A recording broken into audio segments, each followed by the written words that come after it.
And Okay. Yeah, one of the, I want to set the context for this project a little bit first, and then we can get into the project itself for people who are interested. The big context, the big picture is Brian and his lab have started thinking several years ago now about the fact that if you're designing cameras, historically it's been for people, but more and more cameras are used by computers, robots, machines that don't see the same way we do. In the beginning, they kind of did because everybody tried to emulate that, you know, RGB the same way. But then you realize that they could see in the infrared, they could see with different kinds of sensors. And then the question became, well, you know, what if you wanted to design a camera for one of them? And examples, you used to have to give examples of this. Now you can't get away from them. I mean, autonomous vehicles are being planned all over. Drones, security cameras, Nest cameras, video doorbells recognizing packages, airport security, logistics, warehouses, tons of traffic light cameras, robots and computers that need cameras are all over. Oh, by the way, through this, and we'll put this presentation up online, there are various links on the slides, and those are links to articles I've written that might be of interest and are kind of related to the topics on the slide that I've written for various websites or clients. Historically, though, most companies, even in these fairly advanced industries like autonomous vehicles, don't design their own cameras and don't even have the expertise necessarily to do so. So they tend to take some off-the-shelf components, they tinker with them, maybe they put some filters in, they put in different lenses perhaps, and therefore they may need a variety of cameras because none of them are really purpose-built to do what they want. So the cameras tend to be kind of an afterthought for a lot of those companies, and that's beginning to change as people get more sophisticated. So the question is, you know, what can we do to make cameras better for computers and robots? And the classic, nearly universal answer is, well, we'll use machine learning because that's now the answer to everything. So a lot of Brian's PhD students have worked on this over the years, and the big project version of it is you get tons of data, which for us would be images or synthetic scenes, and then you train the computer by telling it what it got right and what it got wrong until it gets tired of learning, and then it starts cheating, which is overfitting, where it just, you know, tries to learn its own sample set and doesn't learn new information. Then you test it, and then you keep doing that until you're either getting somewhere or you start over with a different approach, which is one or the other. Now, that whole process is a big process. It's kind of a dissertation level process potentially, or at least a SIGGRAPH paper kind of process. So it's something that hopefully some of you will want to go on and do and tinker with more. But what we've tried to do is boil it down. So normally what you'd want to do is, you know, you build a prototype, you'd take a bunch of images, you'd test it, and keep going. And most businesses don't have time for that, and we certainly don't in a short class. So what we've done is put together kind of a camera design system that lets you pick some images, pick a classifier, design a camera, and evaluate your camera design against the classifier on your images. So with that, I'm going to stop for a second because that's a lot to deal with. Do people all get that, or do we need to talk more about object recognition or classifiers or neural nets or anything? I mean, not that you're going to have to write a neural net, but question? Made sense to me. Oh, good. Yeah, it's not, I think there's going to be a huge range of people coming in the class in terms of how much you know. Like if you're coming from a computer science background, you may have written neural networks. If you're from the psych background, you may never have used one before. The good thing about this project area is it's very flexible. You can do the whole thing without really ever fiddling with a classifier, or you could be a little more aggressive and fine tune your classifier or teach it to use raw images, or you could do a whole image recognition system and train it from scratch, depending upon, you know, how advanced you are already and how excited you get about the project. So what this tool does, the AI Camera Designer, we call it, it's brand new. We've just really written it in the last month. So if it has bugs, then please report them, because I'm sure it does. And it divides that task of what we talked about into the 3 steps you need to do. One is to get some images, and we'll talk about that. The second is the camera design process, and we'll talk a little bit about that today, but in truth, a lot of this is stuff you're still going to learn in the class, so we don't expect you to understand immediately how to dive into each of these pieces, but we will talk about the evaluating your designs using a classifier and how that goes, and scoring and some options. And we're not going to try and get this to be like SIGGRAPH level scoring, and you'll see why, because it's just a smaller scale project, but it should be fun, and it should be a good opportunity to learn. So with that, I'm going to stop sharing PowerPoint and start sharing my screen so we can see the code. All right, here we go. Hopefully everybody can see my screen, and we'll go to MATLAB. So the primary tool we wrote is called ieCameraDesigner. It's kind of a long name, but the good news is that MATLAB has pretty good tab completion. So I can bring up the camera designer. Can anybody tell me what looks different about this window than all the other MATLAB windows?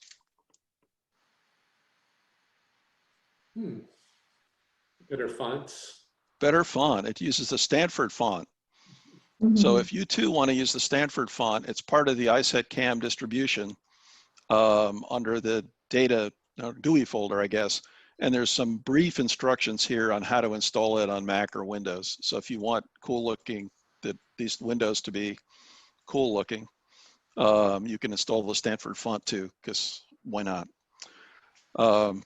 Hey Dave, can you make it just a little bit bigger, the MATLAB window? Because on my computer, it's hard to read the font, the MATLAB font. We're not going to. I'll tell you how to do that. Go to Home. Yep. The Home tab.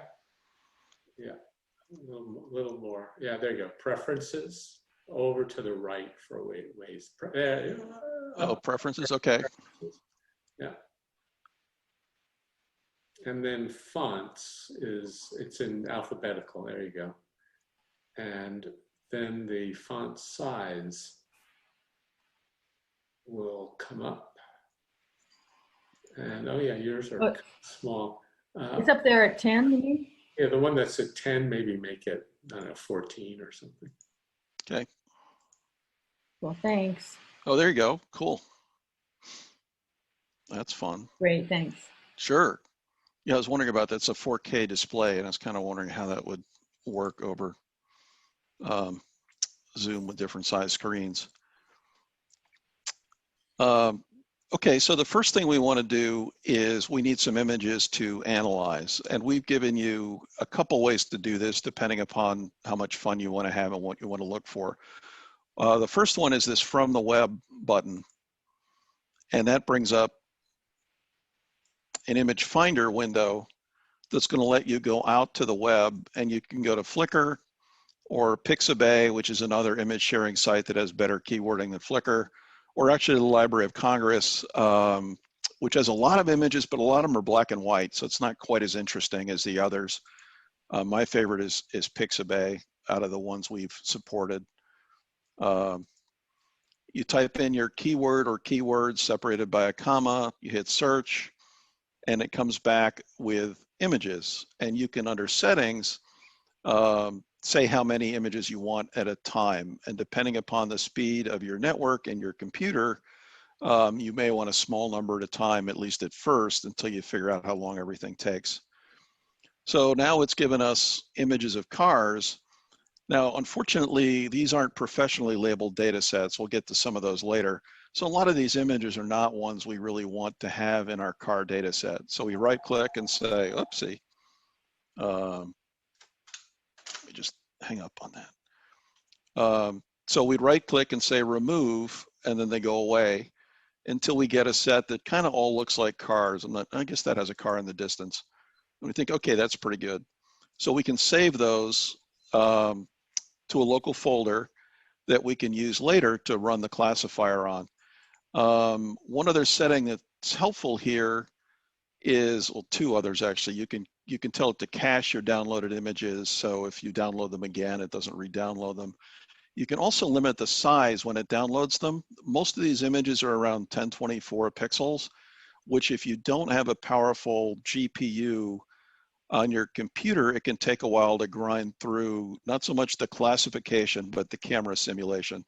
So on this computer, I've set it to 512, and it'll basically resize.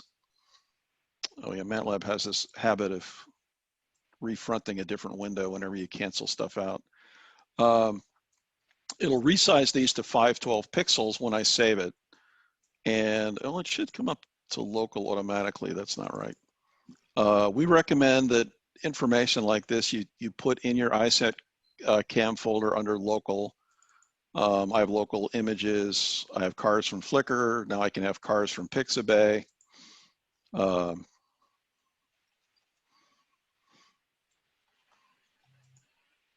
Oops. Oh. Oh, I hit the wrong thing. I think that was user error. I did load instead of save image locally. That's why. Oh, no, maybe not. So it'll save those off and we can have them for use later. So that's one way if you want to get your own images of whatever topics you're interested in. It could be pedestrian detection or cars or faces or whatever. Another way to get images is from labeled data sets.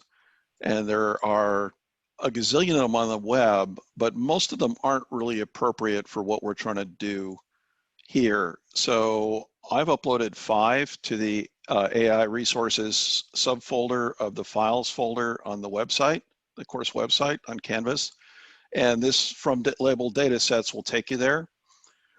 4 of them are from Kaggle, and the 5th one is actually 500 or so of my African mammal pictures organized by species. And they're not particularly good or bad ones. I chose them. Well, the computer chose them randomly out of my collection. So there's just a hodgepodge of cheetahs, and I think it's cheetahs, lions, leopards, hyena, and there's one more. So what we want to do with those is pretty similar to what we do with the images we find from the web. We click on the little 3 button hamburger icon there and download. Now it takes a while on my computer to download, so I already downloaded it before the class. It's a zip file, and we basically can put it in the same place as the other images. So if we go to ISETCam, local images, we can extract it here. Oops, come on.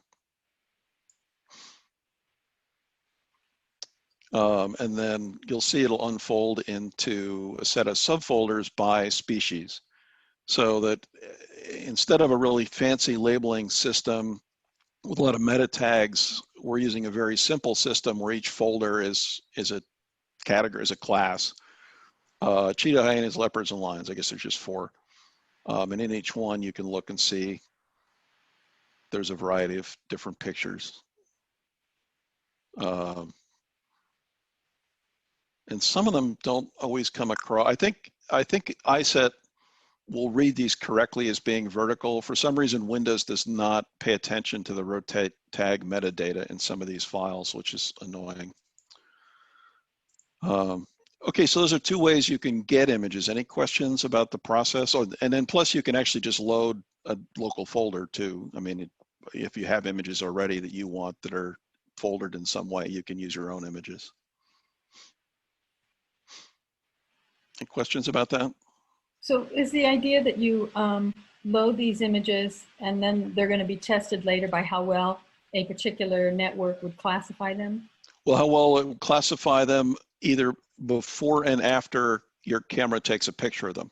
Right. So you're going to, yeah. So what we're scoring is the difference between, in the base case, we're scoring the difference between how well the classifier does on the native images and how well it does on your camera images, to see if your camera is making things better or worse, and how to compare different camera designs and maybe see how different camera designs do, and experiment with them. Mm-hmm. So, because I noticed there were categories multispectral and hyperspectral.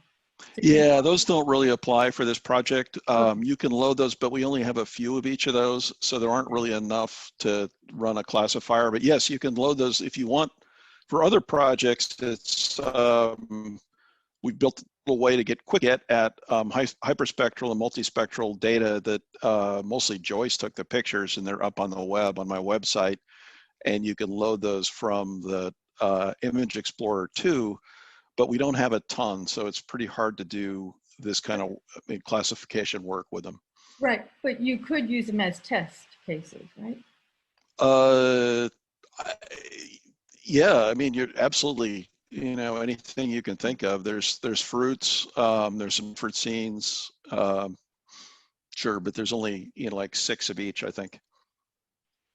So then the next task, and you can use this UI to do it. You can do it doesn't matter. You're basically building a camera object, which is an ISET object that's composed of optics, a sensor, an image processor. And it is an object type that you can actually load a camera design. So if you design a camera somewhere in code and then save it out, you can load it here. If you design one here, you can save it out, and it becomes a MATLAB object that can be loaded in again. So it's pretty, it's totally optional whether you do it this way or you do it partially this way. It's just a convenient way to get to the windows, which we'll see in a second. So the first window is the scene window, which is just a way to look at things, which you've seen Brian demo before.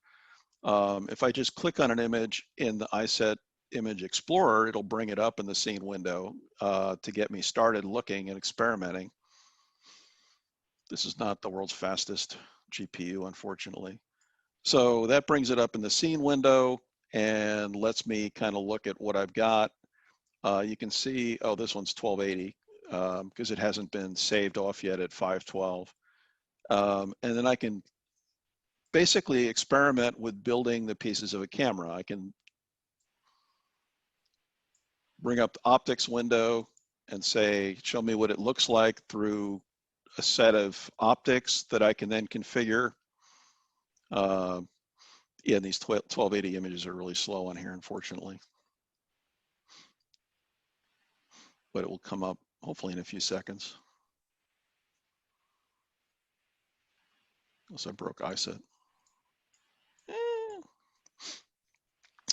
We'll let that work. But then I could do the same thing with the sensor and the image processor. And those windows you guys haven't really seen yet, so I'm not going to try and mess with them too much, but these are little screenshots of what they look like. They're similar to the optics window, but they let you set some of the parameters. Hey, there we go, of a sensor and an image pipeline. And once you're happy, or not happy necessarily, but once you've played around and you've set the different parameters for the pipeline, you can then try and test your camera design just simply by hitting the test button. And that's going to bring up, I don't know why, this is a MATLAB thing. All I'm trying to do is get it to browse for a folder, and sometimes it takes forever. I have no idea what it does, but it should come up. See, and then I always hit it again, and I'm going to get 2.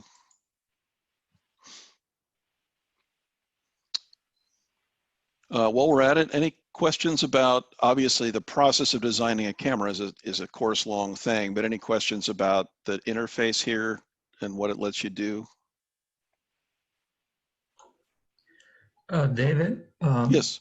if I understood correctly, you're gonna download these training sets, and then how are you gonna test the validation work?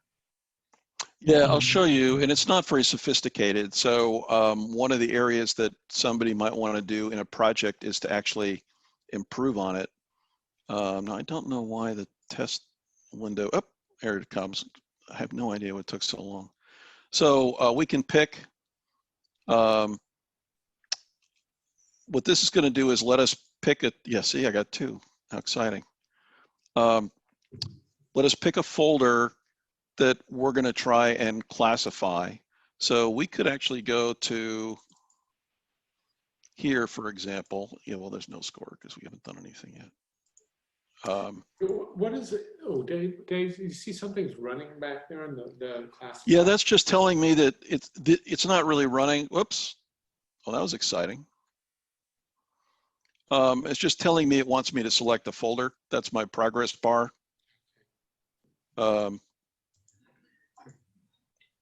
So it's just, it's this window that's running, not anything else, except I started it twice. So that's why we got that other weird one. So yeah. I'm going to pick the leopards, let's say. Oh, actually, these are pretty high res, so let's not, and there's a ton of them. That would be a mistake. For most of these little ones, I only have like 10 or 20 images to play with. When you get ready to do it for real, those other data sets have maybe 150 images from each class, which is going to take a while to run. So now let's go back and find it again.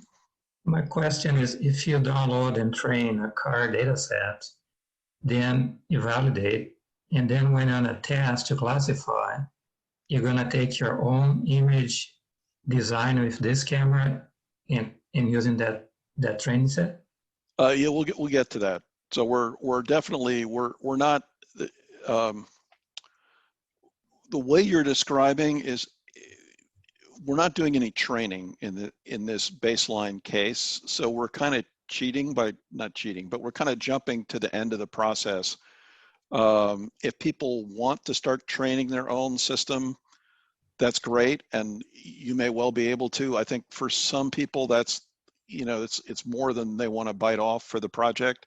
So we're assuming that we have a pre-trained classifier and we're just comparing. I'll show you what we're going to compare in a second. Yeah, my question is, at the end of the pipeline, you have a trained net, and then you have to take your picture from a car with your camera, right, to run on that net. Is that right? You're going to take your designer, your camera, go outside, take a picture of a car, and then classify it. Is that the idea? Oh, except the camera is all simulated. So if you want to compare it to a real camera, you could. What we're doing here is you're going to design your simulated camera here, and then what we're going to do, like, okay, what we saw here is our camera. We're evaluating is how well the images shot through our simulated camera did in the classifier compared to the original images we downloaded from the web. So the idea is if our camera degrades the image, then it's going to score lower. So if we have bigger pixels, smaller pixels, we can see how that affects the classifier. So it's not, ideally, like I said, if somebody wants to be more ambitious, what you would do is exactly what you said. You wouldn't have to train the whole network from scratch. You would take one of these classifiers and you could fine tune it on some of the data and then validate it on the data through your camera on the rest of it, and do a classic machine learning training pipeline. But that's maybe more work than, if people haven't already done that before, that's kind of a lot of AI to do all in one project. Yeah, I think I understand. Okay. So it tells us how well our camera images did compared to the pre-images. So if we look at the screen here, you can see, like, this image, the original image sent through the classifier. Oh, and we can choose classifiers, I should say. We have choices of GoogleNet, ResNet, VGG19, or you can supply your own classifier, one that you write or find somewhere. And this will show you the original image and the image processed through our camera. And this shows you the classes out of the ImageNet data set classes. There's 1,000 classes in ImageNet, which is a famous image classification system or problem set. And this tells you the top 5 that I think I'm running ResNet 50 found in here. And this shows you the top 5 that it found when it looked at the processed image. And we use a very trivial scoring system of we say, well, how many matched? So it's you can go through and look at each image and get a sense of, well, here's what the original image was identified as, and then here's what our processed image was identified as, and get a sense of maybe what you might want to do to improve your camera. Like this one obviously is sort of underexposing. It doesn't have very many pixels because it uses the default sensor. There's a lot of things that could make it a better camera and have it perform more similarly to when the classifier looks at the original image. You can also set how many classes to score. I think default here is 5, but you can say, you know, just tell me the most important thing. I mean, what was the best case it found? And this works a little more consistently for like the animal images because there's less possibilities. One problem with it here is when you have 1,000 classes, there's so many things it could see in an image, so it's kind of hard to score it. So getting to Uriel's question, I think, so you start off with these original image, and the assumption is that these original images are good. I mean, they're taken by a consumer camera and they're RGB, and there's a method for going from RGB into the multispectral representation where it can be represented as a scene inside of ISET. Right. And so these experiments then allow you to do things like, well, if the image is monochrome, for example, some people say for autonomous driving, you only need a monochrome sensor, or you only need a red channel, like a RCC channel, monochrome plus red. So you could simulate a camera like that. And you know, that's a really, absolutely. That's a great point. So as you design your sensor, your optics, and your pipeline, you can play with different sensor types and sensitivities and color channels. Yeah, absolutely. So that's a big thing. So you could see if you throw away information, does it affect that particular, the performance for that particular classifier? Exactly. That's right. So yeah, not just can you make it sort of better camera, but can you make it a less expensive camera or one that's better in a particular way or redesign it?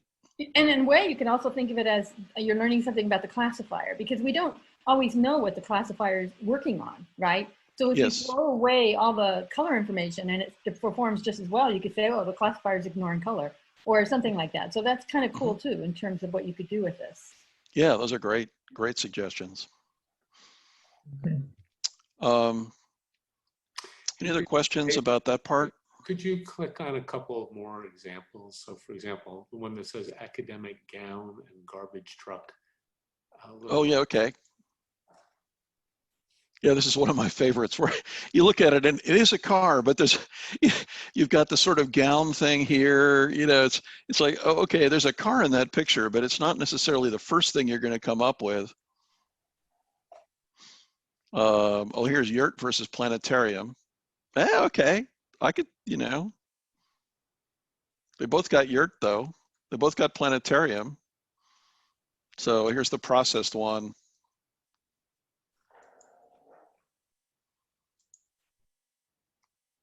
So it's actually kind of fun to just click through these and kind of see what they come up with. It shows you AI isn't all it's cracked up to be either, because these are kind of state-of-the-art networks for object recognition. Well, got the 2 breeds of dog.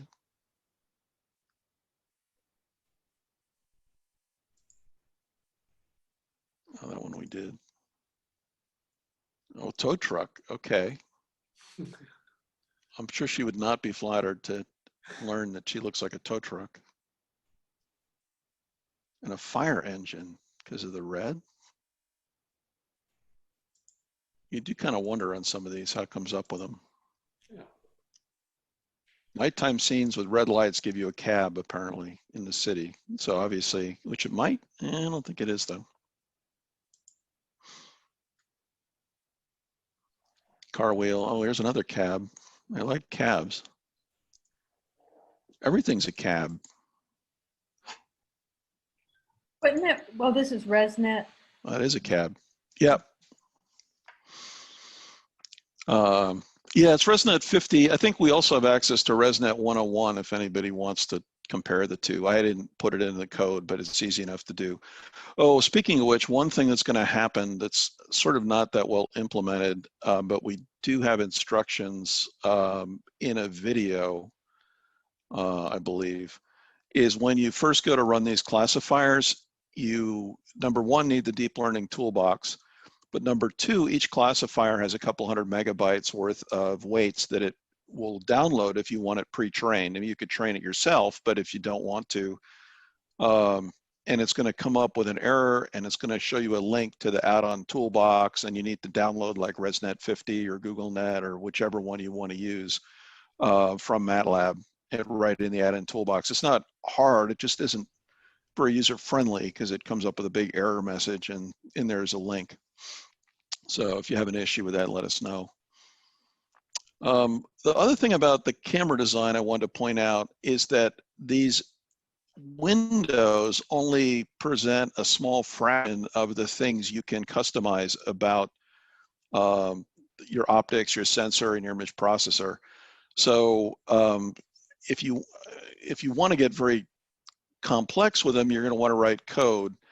You can either just write the code, save the objects, and load them here, or we actually have a tweak file that you can put in. You can put your code into that will run this code on the optics, the sensor, and the IP before we throw it into the neural net. So if you have other settings you want to play with, you can put them in this code if they're not something there's a user interface for.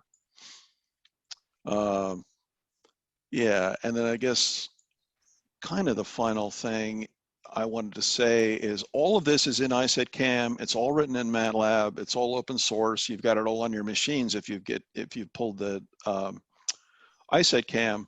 So feel free to muck with it. It's just something you're the first people to use it besides us. So you know, it's just really a tool for you to playground really to mess with this stuff and mess with neural nets. This test script is just a MATLAB script.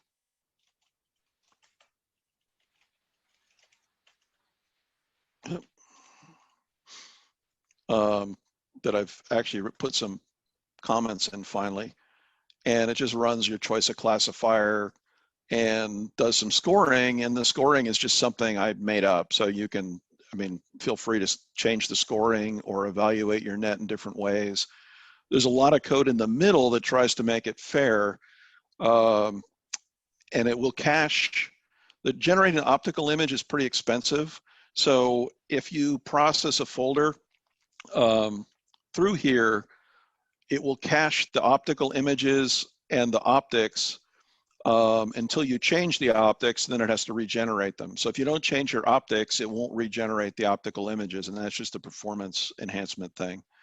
One way it tries to make it fair that's a little non-intuitive, or took us a while to figure out, is that if your sensor is going to have a particular aspect ratio, and not all of your test set is typically going to have the same aspect ratio. So we rotate the image so it fits the aspect ratio, and hopefully it doesn't, maybe a reason some of them get confused. And then the other thing, and then we put it back though before we run it through the classifier. We also get rid of the borders. We sort of squish it a little bit, because it turned out if we left the black borders, say at the top and the bottom from a narrow image, it always thought it was a TV set or a theater, or say, you know, so the black, if we run the classifier with the black borders, it thinks those are part of the scene, and it confuses it completely. So there's code in here that kind of tries to mush things around so it's fair, basically, between the original image and the camera image, even if your sensor isn't the same aspect ratio as the original picture, or the same orientation as the original picture, or even the same field of view exactly. So if you see a lot of code in there that's kind of confusing, it's because it took us a while to sort out how to try and do that. Well, thank you, Dave. If there are any questions, this is a good time. I just wanted to add that the tool that really Dave assembled with he really conceived it and built it, is kind of the base for something that we hope you could use for a project that might interest you. There may be some question you have in your world, your life, or about neural networks, or about cameras, the ones that Joyce brought up were examples, like how much better or worse would you do at naming dogs if you were a person who didn't have good color vision? What if the image that you had was formed by a camera that had the quality of the human eye? We can put in a lens that simulates the human eye and ask about that and so forth. So, Dave has built this great platform that you might ask a question, say, knowing that you have Dave's platform available, we could help you formulate a question that you could use his platform to do some interesting experiments. And hopefully there's stuff that you'd be interested in, that you yourself would like to know. Yeah, I'm going to add that it's really great that you did this now, David, so that people can see this tool exists as they start to learn about optics and sensors and things like that. They could think of questions that they could answer.